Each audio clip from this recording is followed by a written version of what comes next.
Welcome everyone to Vested Interest. This is Shane, and in this video, we will be covering our portfolio update for the week. We do this every Sunday. We did add $2,160 to the portfolio. The market was down, so I added a little bit more than usual. This is not a typical weekly addition, but like I said, there was a big pullback in a lot of areas in the stock market, so I took the opportunity to add to several positions, and we will cover that as well as any dividends paid out, any options that I was in this week, and as well as any sales that I make in the portfolio. I'll cover those as well. But before we get too far in the video, I'd like to take a moment to thank everyone who's taken the time to watch, comment, and like the videos, and a special thank you to those who subscribe to the channel. I really do appreciate it, and the channel continues to grow because of people like you. Now, for those of you who may be stopping by for the first time, on this channel, we focus on dividend growth investing. It's not rocket science, in my opinion. The best way to do anything, keep it as simple as possible. So it really boils down to consistently investing, buying dividend growth stocks and growing companies with positive cash flow that covers the dividend, and companies with a high return on their invested capital. I utilize both a dollar cost average approach, consistently investing into the portfolio on a weekly basis, and that's what this video is. It is an update on our weekly purchases. I also do larger purchases whenever I get a bonus. Typically that's around end of March, first part of April, or if I do a side job, or if I was to run into an inheritance, which I have not many of my family members are wealthy. Be lucky not to have to pay off some of their bills as they pass. But if I was to ever run into that, that would probably go into the portfolio as well. I do cover all my investments, like I said, on a weekly basis. It is free to see what I'm doing in the portfolio. Nothing to pay for here. I'm not trying to send you to any other sites, have you sign up for any web pages or any newsletters for a weekly or paid Patreon accounts or anything like that. None of that on this channel. But if you would like to help out the channel, if you could do me a big favor, hit that thumbs up button down below if you find any value in the content. If you are a dividend growth investor, make sure you're subscribed to the channel. Join us on this journey to financial freedom. Join the Vested Interest community. Click that subscribe button down below. Hit the notification bell so you're notified whenever we put out any new content, along with this weekly portfolio update series. Again, every Sunday, I also do a stock pick of the day series Monday through Thursday when the market's open, where we look at a stock that's pulled back on the day, see if it's presenting any value, run through a screener that I have set up there and see what the stock is all about. And again, if it's potentially presenting any undervaluation. And there is the thanks button down below now that we've gone over 1,000 subscribers. And again, the channel continues to grow because of people like you. And watch time was the other one. So once we got to that, there's the thanks button down below. If you wanted to help out the channel, buy me a cup of coffee, you can go ahead and click on that. I appreciate everyone who's able to do that and understand those of you who are not. And again, special thank you to the subscribers out there. You guys are awesome. The channel continues to grow because of people like you. Now let's get into the video of the portfolio update for the week. Options. It has been a bad month for options. I put out options on BABA this week, Johnson & Johnson, Pfizer, several others. I have not gotten anything to hit. I am pretty conservative with options. I'm trying to keep the positions and collect a little bit of options premium to reinvest back into the portfolio. And again, it just has not been going very well the last couple of months or this year in general, really up and down quite a bit. And again, a real big drop this week. So nothing to report there. But we did get dividends from several companies. On the 16th, we received $228.93 in total. That was broken down between three different companies here. First one, Alphabet, ticker GOOGL. You probably know them better as Google. They paid us $14 in dividends. They are a low payer, recently started paying out this past year. And we recently added to them to the portfolio over the last several months. So we got our first dividend payout there, that $14. We do have the DRIP set, which stands for Dividend Reinvestment Plan. That just means anytime a company, in this case Alphabet, pays out dividends, the $14 here goes right back in and buys more shares of that same company on the same day. So that $14 picked up 0.07226 more shares of Google. Next up, we received dividends from Schwab Strategic Dividend Growth ETF, ticker SCHD. This is an ETF here. Alphabet is out of the information technology sector. And the SCHD there paid us $128.14. That went right back in and picked up 4.56014 more shares of SCHD. And last but certainly not least, on the 16th, NextEra Energy paid us $86.79. And that went right back in and picked up 1.17666 more shares of NextEra Energy. NextEra Energy is out of the utility sector. And these new shares picked up by the dividends paid out added $7.05 in passive income. And I know for those of you who tune in weekly, I do sound like a broken record, but this is what the dividend snowball effect is. When you hear that term, or compounded interest, this is what we're talking about. So I own shares of Google, SCHD, and NextEra Energy in the portfolio. I already paid for those shares. Those shares paid out dividends. Those dividends bought more shares. Those new shares add additional passive income. That is the dividend snowball in effect. And time is what helps grow that dividend snowball as well. So as I add new capital to these positions, as these positions pay out dividends, as they raise their dividends, and as time passes, those are the impacts to that dividend snowball. That's how it grows over time. So even if I don't add any new capital to these positions, as they pay out dividends and buy more shares, that snowball will grow and grow and grow. And then again, the longer we keep that drip set, the bigger that snowball will get over time, so long as they don't cut the dividends there. All right, and we are going to get into the first activity, and there was a lot of activity. I did add a significant amount, but it was spread out over a lot of different positions. So let's get into it. We did add on the 16th $1,105.78 to the portfolio. Picked up one more share of Johnson & Johnson, ticker J&J, out of the healthcare sector. Picked up that share at $146.79. This one is below our cost basis. Probably going to continue to nibble here. I think it even dropped a little bit lower, down to 144 or 143 by the end of the week. So long as it stays below my cost basis, I might slip 1-2 shares here over the next several weeks. Again, so long as it stays under my cost basis. Newest addition to the portfolio was Occidental Petroleum, ticker OXY. This one has really dropped back. It's even, again, lower than where I bought it at, but I picked up 4 more shares at $47.29. And I just read recently that Warren Buffett also picked up a big swath of this one, as it recently pulled back significantly with the rest of the market as well. I'm going to build this out. I'd like to get over 100 shares, if not to 200 shares on this one, around 6,000-7,000 invested over the next couple of months. Not looking to do it all in one shot, but would like to build this one out. So long as it stays, in the $40-$50 range. I don't want to be paying around $60, which I think is where Buffett originally picked this one up at. But if it stays down under 50, I'm definitely going to build it out. Gets in the mid 50s, I might pull back a little bit, but that's around where I'm seeing value in this one. And that's why I did not add it last year whenever he was building this one out in the $60 range. I just thought it was a little too overpriced. But like I said, now down in the 40s, low 40s and 50s, I think it's presenting much more value there. So I'm going to continue to build this one out. Haverty Furniture Companies, this is out of the consumer staple sector, and Occidental is out of the energy sector, if I didn't mention that. Ticker HVT for Haverty Furniture Companies. This is another one I've been adding to and was on my list to add to for the month of November. 6 more shares there at $22.84. CVS, boy, this one just can't catch a break. I was adding to this one in the 60s, then in the 50s. Now it's dropped into the 40s. My cost basis is still in the 60s. So I'm going to nibble on this one as well. I think it's presenting a lot of value right now out of the healthcare sector. 2 more shares of CVS at $48.70. Another one, I think by the end of the week, this was down to $44 or $43 by the end of the week. So as long as it stays below my cost basis, I'm going to continue to nibble on it. It is starting to get to be a larger position in the portfolio.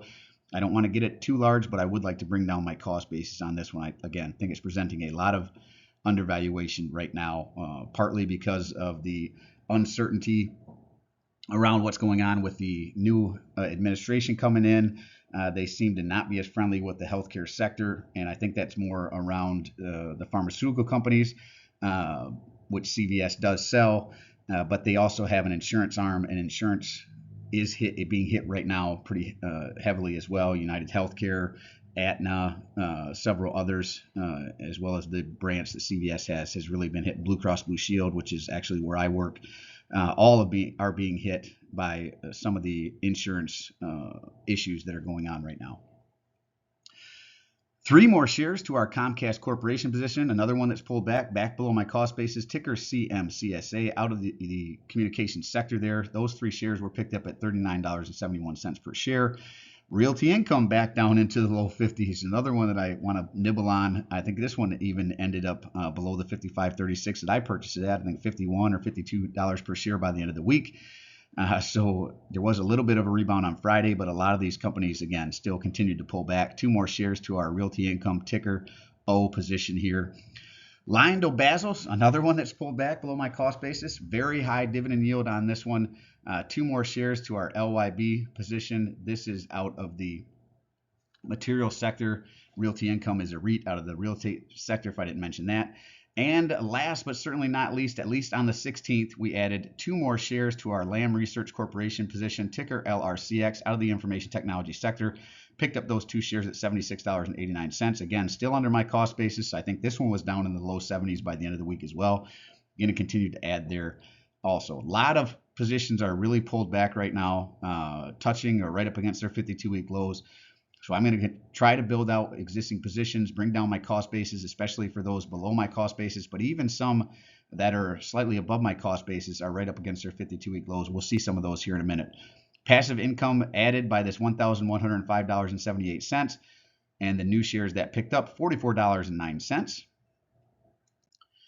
And on the 18th, we added another $498.48. And to be honest with you, I intended this to be the last purchase of the week, but we'll see this was not the case. With this $498.48, we picked up 6 more shares of Vale, ticker VALE, out of the materials sector. Picked up those 6 shares at $8.96, well below my cost basis. My cost basis is still in the $12 range. So I'm going to nibble on this one as long as it is below my cost basis. Vanguard's total stock market. This is part of our weekly purchases. We're going to add 1 share, at least 1 share, to our Vanguard total stock market ETF, ticker VTI. We picked up that share at $300.25. Again, this was down to, I think, 290 something, low 290s by the end of the week. So I'm hoping that it stays down there so I can add some more there on the cheap, or at least cheap compared to my cost basis.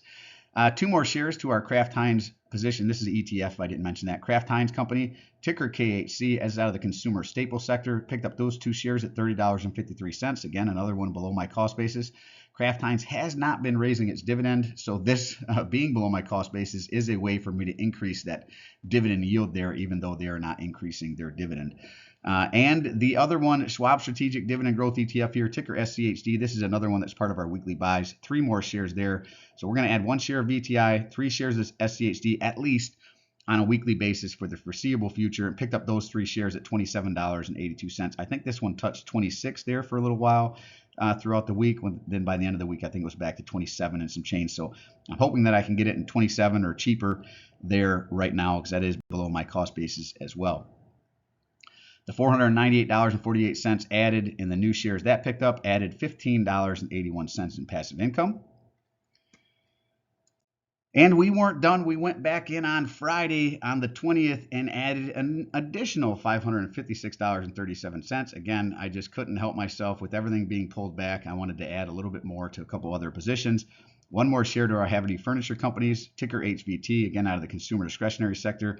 Picked up this 1 share a little cheaper than the $22 and some change I paid for the 6 shares at $21.70. Nutrien, ticker NTR. This is out of the materials sector as well. 2 shares at $44.22. And this is one of the positions we added to that was actually not below our cost basis. Union Pacific, ticker, actually I think it's the only one that wasn't below our cost basis, but it is right up against its 52-week low. Union Pacific, ticker UNP, out of the industrial sector. We added 2 more shares there to the railroad company, $223.11 per share. And the $556.37 and the new shares that it picked up added an additional $16.32. We did invest, and again, this is not a typical week. Usually we're around $1,400, $1,500 a week invested into the portfolio, but with it being a big pullback, we took the opportunity to add a little bit more. Total invested $2,160.63. Total passive income added $83.27 for the week. Very nice to see that passive income continue to grow as I add to the portfolio, as the positions in the portfolio pay out dividends, and as those dividends get reinvested and pick up more shares of those companies. Quick run through the sector weights here. Communications makes up 10.41% of the portfolio. Consumer discretionary at 4.75%. Consumer staples at 9.54% of the portfolio. Energy makes up 6.27% of the pie. Financials, this little sliver here at 2.74%. Healthcare is it in? Yes, it's in second place, second largest position in the portfolio, 11.98%. Industrials makes up 6.39%. Technology, the largest slice of the pie at 14.3%. Materials makes up 7.84%.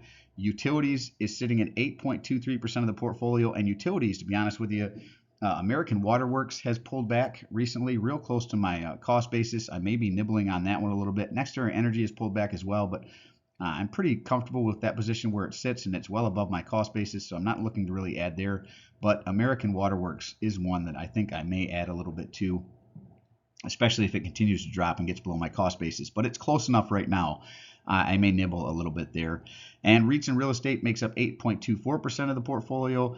ETFs is at 9.31%. Eventually, this will overtake the top spot in the portfolio just by the nature of adding to VTI and SCHD every week, regardless of what the market is.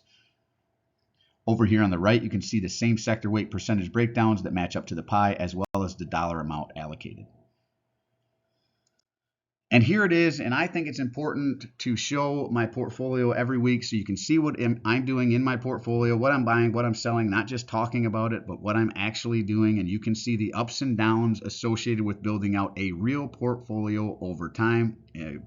Positions in the portfolio all have a 52-week high and a 52-week low. And as you can see, if you've been in the market for any length of time, especially watching this week, stocks can hit a new 52-week low or hit their 52-week low or their 52-week high at any course of the year, and sometimes multiple times. And it's up to you when you're buying those positions. And when you see the red, in my opinion, at least for me, those are the best buying opportunities, right?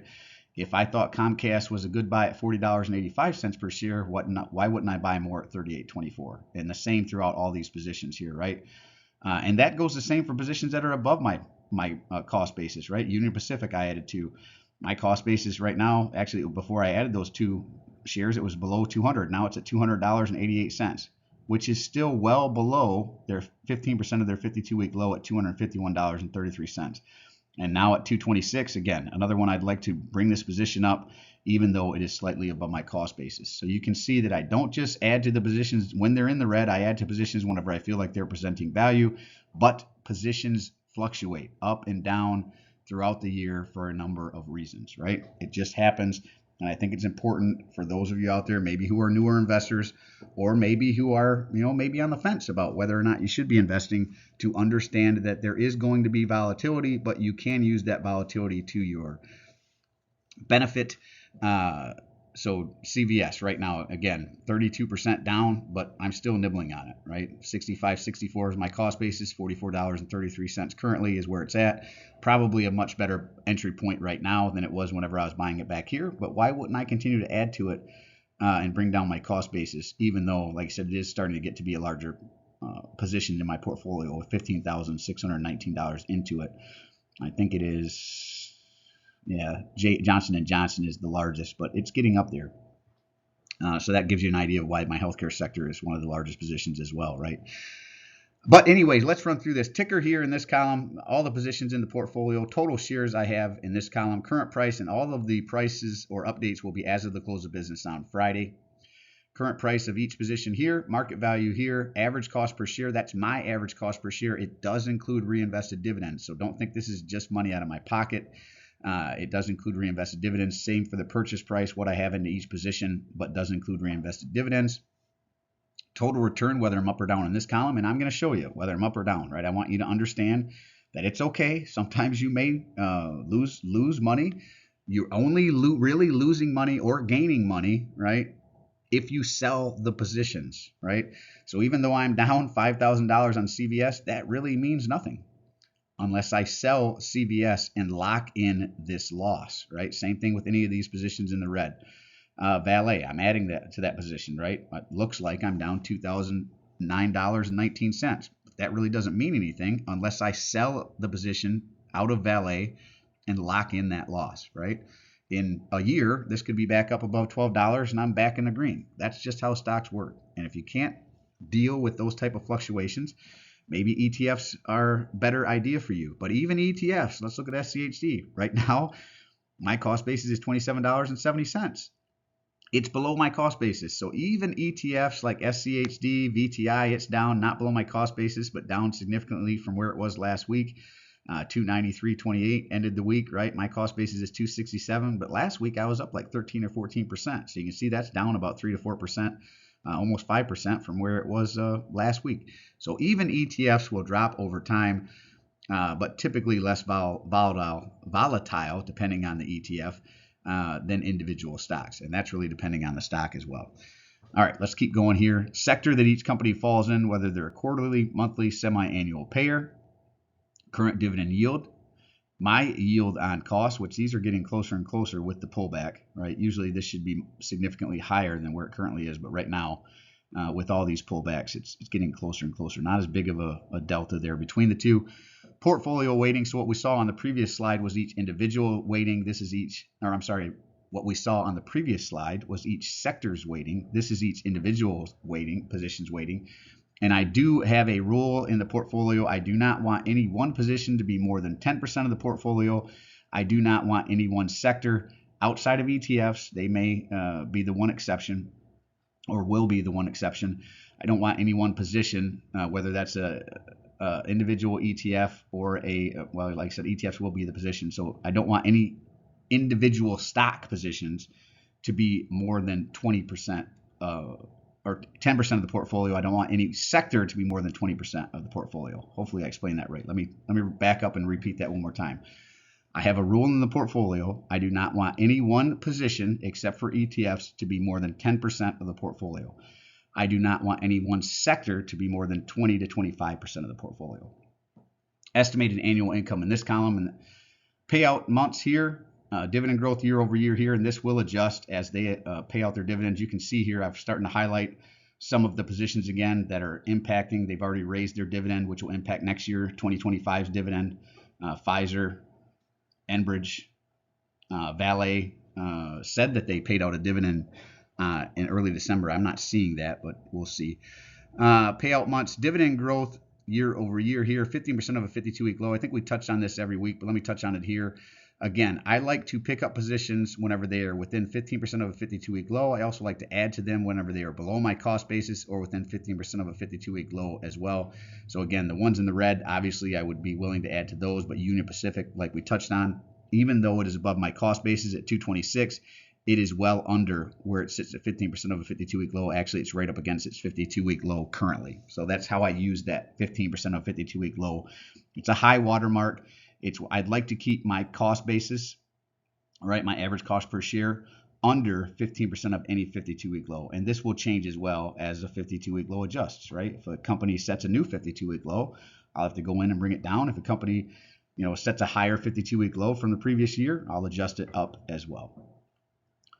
Total shares, 6,380.364 shares. Market value of the portfolio, $306,549.19. Obviously significantly down because of the big drop this week.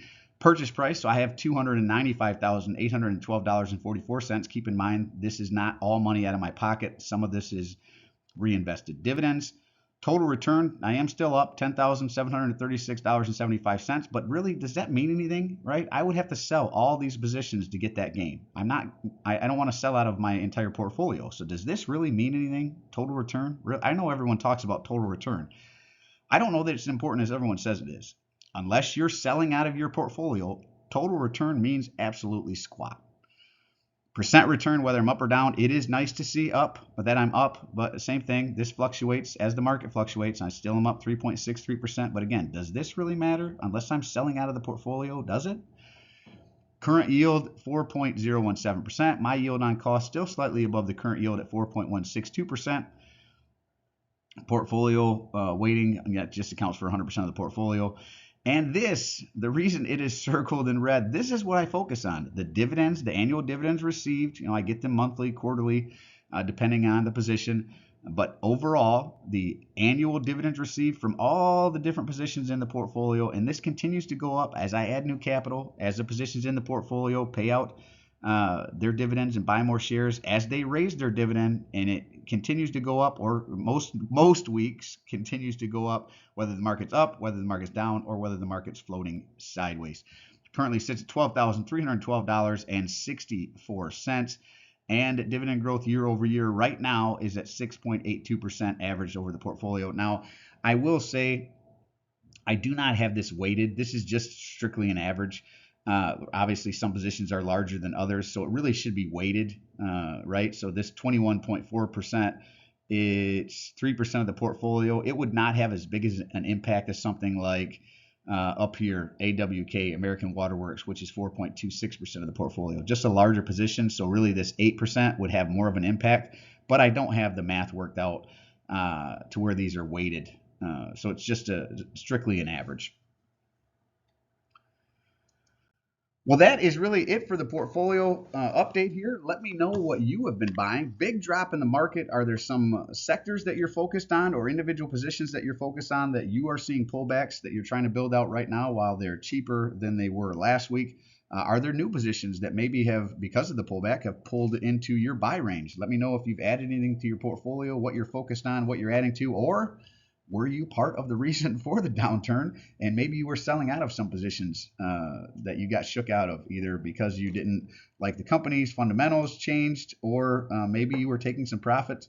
Whatever the reason, let me know if there's anything that you were selling out of and reallocating funds as well. I'd love to hear from you in the comment section down below. And as always, appreciate you stopping by. If you haven't done so already, don't forget to show me some love. Hit that thumbs up, ring the notification bell. Most importantly, subscribe to the channel. Join us on this journey to financial freedom. Join the vested interest community. I do personally read and respond to the comments. I'm always interested to read your questions, opinions, or suggestions for future topics. And don't forget to hit that notification bell down below so you're notified whenever we put out any new content. And this is Shane signing off, wishing peace and prosperity to you and yours. And remember, financial security comes to those who take a vested interest. Hey, thanks for stopping by. Thanks for tuning in. Hope you have a great weekend, and we will see you in the next one. I'm not a financial advisor. Nothing in the presentation should be considered financial advice. I am only sharing my opinion and investing journey for educational and entertainment purposes. Investing involves risk. You can lose money. You should never invest any amount you're not comfortable losing. Always do your own research. Invest based on your situation, circumstances, and select criteria, or seek the advice and counsel of a certified financial advisor.